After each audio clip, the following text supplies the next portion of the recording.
ఆరోపణలతోటి assembly కాలయాపన చేసి రాద్ధాంతం చేసి గౌరవ ముఖ్యమంత్రి బడ్జెట్ ద్వారా సంక్షేమాలు అందిస్తుంది ప్రజలకు మెసేజ్ పోవద్దని ఒక రాద్ధాంతం చేసి మా గౌరవ మంత్రి పొంగులేటి సీనన్న గారి మీద లేనిపోని నిందలేస్తున్నాడు. మరి గౌరవ ముఖ్యమంత్రి రేవంత్ రెడ్డి ప్రజా పరిపాలనలో మా పొంగులేటి సీనన్న మంత్రి గారు ఇలా పేదోడి సొంతింటి కళ నెరవేర్చే ఏ ఇంటికి పోయినా అక్కడ రేవంత్ అన్న ఫోటో పొంగులేటి సీనన్న ఫోటో ఉంటుంది.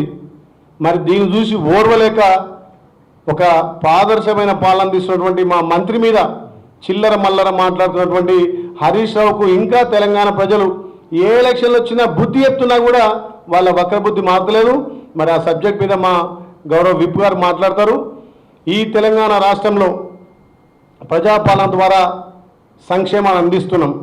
నిజంగా నిన్న పార్లమెంట్లో జరిగినటువంటి సమావేశాల్లో కేంద్ర జలవనరుల శాఖ మంత్రి సిఆర్ పాటిల్ గారు కాళేశ్వరం పేరుతో లక్షల కోట్లు నీళ్ల పాలనని చెప్పిండు.